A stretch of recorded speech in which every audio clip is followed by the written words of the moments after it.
ہماری اکثر ٹائم، ہماری اکثر ایام ان چیزوں کے اندر جا رہی ہوتی ہے جو شاید ہمارے لیے کرنا ضروری نہیں ہے۔ اور جب کوئی شخص اس بندے کے پاس آتا ہے اور اسے کہتا ہے بیٹا بھائی نماز پڑھ لو، تو یہ بدلے میں کیا جواب دیتا ہے؟ یہ بدلے میں جواب یہ آپ کو دے رہا ہوتا ہے کہ میرے پاس نماز پڑھنے کی وقت نہیں، اپنے گناہ کو معاف پہلے ہی وہ کروا چکا ہے، اس کے بعد پھر وہ سنتیں ادا کرے، نوافلیں پڑھے، اور پھر آتینا فی الدنیا حسنہ وفی الآخرۃ حسنہ وقنا عذاب النار۔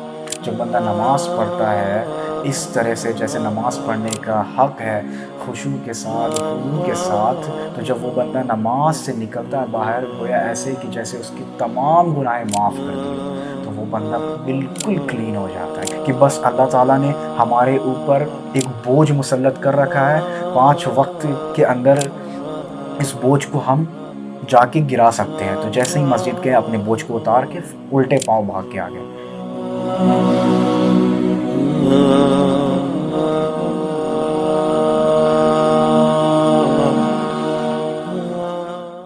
السلام علیکم ورحمۃ اللہ وبرکاتہ۔ رب اشرح لی صدری ویسر لی امری واحلل عقدۃ من لسانی یفقہوا قولی۔ اللہم انفعنا بما علمتنا وعلمنا ما ينفعنا وزدنا علما۔ میں اللہ تعالیٰ کا بہت ہی زیادہ شکر ادا کرتا ہوں کہ اللہ تعالیٰ نے مجھے توفیق دی ہے کہ آج دا پرل آف حدیث سیریز کی اس لیکچر کو بنانے کی اور آپ سے چند کچھ باتیں عرض کرنے کی۔ آپ اور ہم آج کے وقت کے اندر بہت اچھے طریقے سے جانتے ہیں کہ ہم اپنے وقت کو، اپنے ایام کو، اپنے ٹائم کو کہاں خرچ کرتے ہیں۔ ہماری اکثر ٹائم، ہماری اکثر ایام ان چیزوں کے اندر جا رہی ہوتی ہے جو شاید ہمارے لیے کرنا ضروری نہیں ہے، یا وہ لایعنی چیزیں ہیں۔ جس طریقے سے ایگزامپل کے طور پہ if a person is scrolling Instagram all the time and the person کوئی شارٹس چلا رہا ہوتا ہے یا پھر کوئی چیزیں دیکھ رہا ہوتا ہے یا بے فضول کی باتیں کر رہا ہوتا ہے، یہ اپنے وقت کو ضائع کر رہا ہوتا ہے۔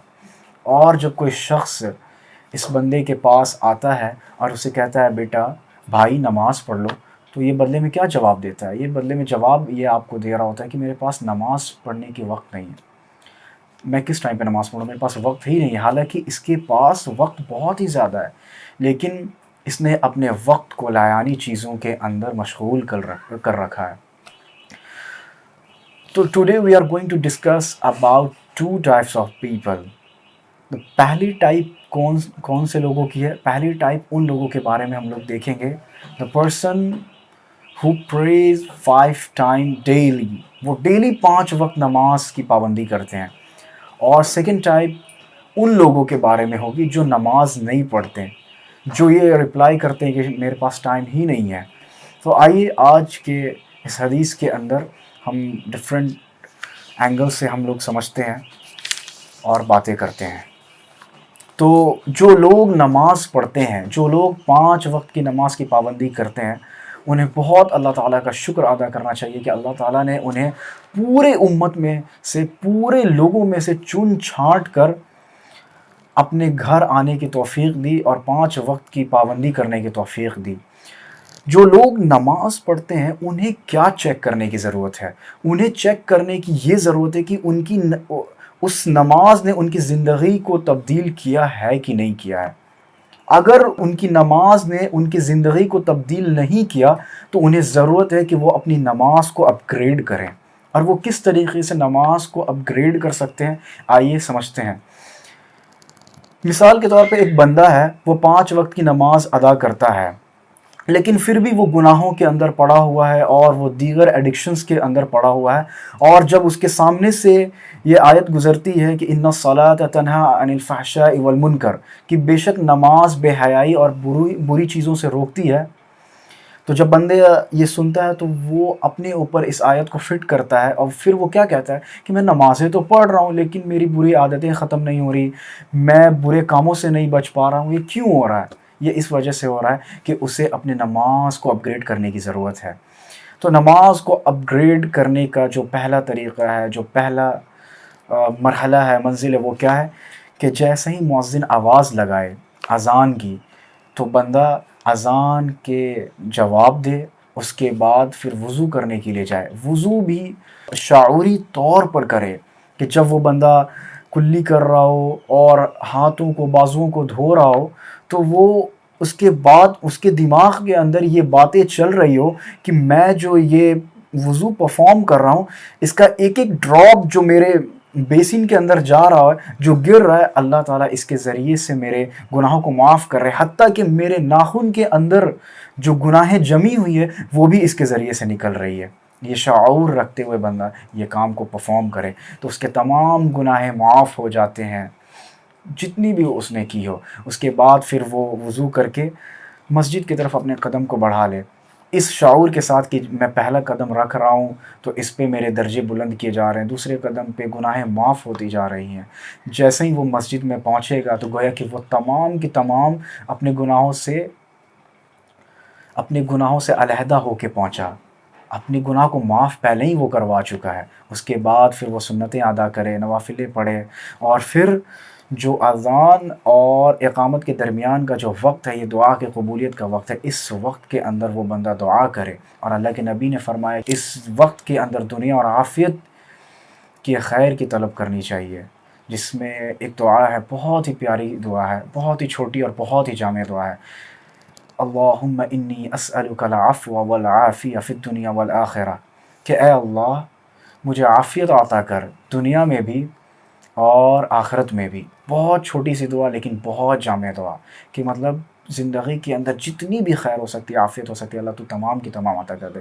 پھر بندہ یہ بھی پڑھ سکتا ہے ربنا آتنا فی الدنیا حسنہ وفی الآخرۃ حسنہ وقنا عذاب النار، یہ بھی دعا کر سکتا ہے۔ اس کے بعد پھر وہ نمازیں پڑھے۔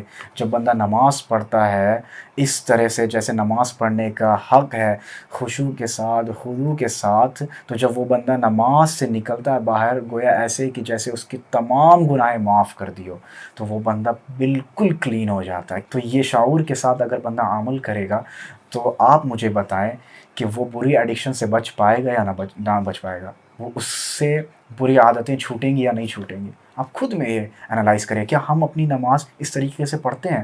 ہماری نماز تو ٹھنگے والی ہوتی ہے کہ بس اللہ تعالیٰ نے ہمارے اوپر ایک بوجھ مسلط کر رکھا ہے، 5 وقت کے اندر اس بوجھ کو ہم جا کے گرا سکتے ہیں، تو جیسے ہی مسجد کے اپنے بوجھ کو اتار کے الٹے پاؤں بھاگ کے آ گئے، اور پھر ہم یہ شکایتیں کریں گے کہ ہماری بری عادتیں نہیں چھوٹ رہی ہیں، ہمارے دعائیں قبول نہیں ہو رہی ہیں، تو یہ کہنا غلط ہے۔ تو میک شیور کریں کہ ان چیزوں کے اوپر آپ اور ہم مل کر پریکٹس کے اندر لے کے آئیں، اپنے زندگی کے اندر امپلیمنٹ کریں، تو انشاءاللہ کچھ ہی دنوں کے اندر اللہ تعالیٰ آپ کی زندگی کے اندر نور بھر دے گا، اور اللہ تعالیٰ آپ کی تمام دعاؤں کو قبول کرے گا، جو بھی جائز دعائیں اللہ تعالیٰ تمام دعاؤں کو سنیں گے۔ Now we proceed to our second type of people which is، یا پھر وہ کون لوگ ہیں جو لوگ نمازیں نہیں پڑھتے ہیں۔ بھائی جو نماز نہیں پڑھتے ہیں وہ تو کبیرہ گناہ کر رہے ہیں، اور ایک مومن کا صفت ہے ہی نہیں کہ وہ کبیرہ گناہ کرے۔ اور جو لوگ نماز نہیں پڑھتے ہیں ان کے بارے میں کیا مثال آتی ہے، مثال بیان کی جاتی ہے کہ ایک شخص ہے جو نماز نہیں پڑھتا، وہ گویا کہ تمام کی تمام خیر سے محروم رہ جاتا ہے، اللہ تعالیٰ کی ذمہ داری اس بندے کے اوپر سے ہٹ جاتی ہے، اللہ تعالیٰ اس بندے کو چھوڑ دیتا ہے۔ جو بندہ نمازیں نہیں پڑھتا اس کی دعائیں قبول نہیں ہوتی ہے، اس کے حق میں کی جانے والی دعائیں قبول نہیں ہوتی ہے۔ بہت ساری ڈی میرٹس ہیں اگر کوئی بندہ جان بوجھ کے نماز کو قضا کرتے۔ تو جو شخص نماز نہیں پڑھتا اسے اس حدیث کو سننی چاہیے، اور وہ حدیث کیا ہے؟ الصلاۃ عماد الدین، کہ جو نماز ہے وہ دین کا ستون ہے، it's a pillar of Islam, it's a pillar of دین۔ اگر بندہ پلر کو ہی گرا دے تو کیا وہ اپنے پورے گھر کو نہیں گرا دے گا؟ کیا پھر وہ اس کی چھت نہیں ڈھا جائے گی؟ بالکل ڈھا جائے گی۔ تو اسی طریقے سے کوئی بندہ اگر بے نمازی ہے تو وہ اپنے دین کو ڈھا دے گا، اس کا دین مکمل نہیں رہے گا۔ ایک حدیث کے اندر آتا ہے نا کہ اللہ کے نبی صلی اللہ علیہ وسلم فرماتے ہیں کہ بنی الاسلام علی خمس، کی اسلام کی بنیاد 5 چیزوں کے اوپر ہے، جس میں سے ایک چیز نماز ہے، کہ بندہ اگر نماز کو چھوڑ دیتا ہے تو گویا کہ وہ اپنے دین کو گرا دیا۔ آپ اسے مثال کے ذریعے سے بڑے آسانی سے سمجھ سکتے ہیں کہ ایک 3 منزلہ عمارت ہے، اور اگر اس عمارت کا جو بیس ہے وہی اگر کمزور ہو جائے تو کیا وہ عمارت کھڑی رہ پائے گی؟ کیا وہ عمارت مضبوط ڈٹی اپنے جگہ پہ رہ پائے گی؟ بالکل بھی نہیں، بالکل بھی نہیں رہ پائے گی۔ تو اسی لیے کسی بندے کہ دین کے اندر نماز نہیں ہے، وہ بندہ نماز نہیں پڑھتا ہے، گویا کہ اس نے اپنے دین کو گرا دیا، اس کے اندر دین باقی ہی نہیں ہے۔ مثال کے طور پر ڈاؤن دا لائن یہ امکان ہو سکتا ہے کہ اس کے اندر دین باقی ہی نہیں ہے جو بندہ نماز کو چھوڑ دے۔ بندے کے باڈی کے اوپر سر ہی نہ رہے تو کیا پھر اس کا وجود باقی رہے گا؟ بالکل بھی نہیں باقی رہے گا۔ تو اسی طریقے سے اگر کوئی بندہ اپنے دین کے اندر سے نماز کو ہی نکال دے تو گویا اس کا دین ہی باقی نہیں رہے گا۔ تو یہ چند احادیثیں ہیں جو ہمیں نماز کی طرف ابھار سکتی ہیں، اور ایک اور حدیث کے ذریعے ہم لوگ یہ بات کو سمجھ سکتے ہیں، اور یہ حدیث فضیلت والی حدیث ہے، یہ موٹیویشن آپ کو اور ہمیں دے گی نماز کی طرف آنے کے لیے۔ یہ ایک حدیث کے اندر رسول اللہ صلی اللہ علیہ وسلم فرماتے ہیں، اور اس کے راوی حضرت ابو ہریرہ رضی اللہ عنہ ہیں، کیا فرماتے ہیں کہ اللہ کے نبی فرما رہے ہیں کہ اگر کوئی شخص کے دروازے کے اوپر نہر جاری ہو اور وہ شخص اس نہر میں دن میں 5 مرتبہ نہاتا ہو تو اللہ کے نبی صلی اللہ علیہ وسلم صحابہ سے پوچھ رہے ہیں، کیا پوچھ رہے ہیں؟ حل یبقی من درنی شیء، کیا ذرہ برابر بھی اس شخص کے اندر میل باقی ہوگا؟ تو صحابہ کیا فرماتے ہیں؟ لا یبقی، ہرگز اس کے جسم کے اوپر ایک میل بھی نہیں باقی رہے گا۔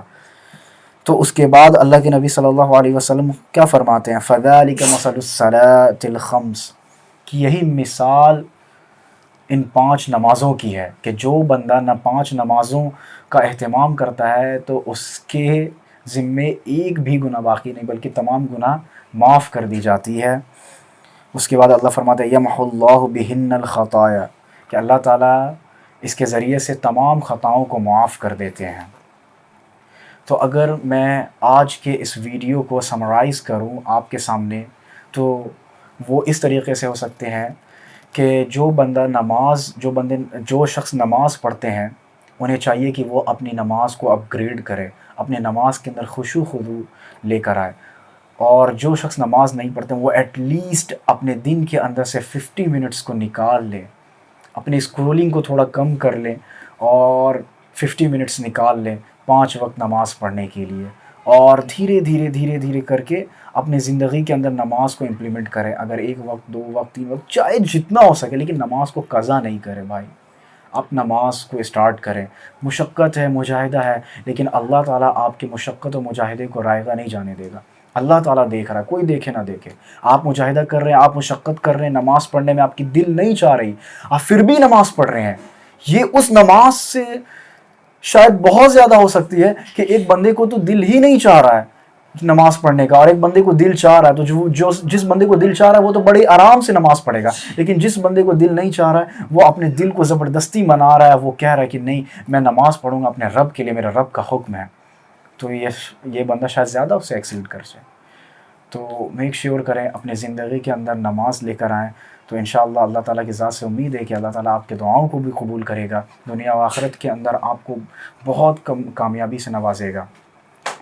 خود کے لیے بھی دعا کریں اور مجھے بھی اپنے دعا کے اندر شامل رکھیں۔ اسی کے ساتھ انشاءاللہ ہم لوگ نیکسٹ حدیث کے اندر ملتے ہیں۔ والسلام علیکم۔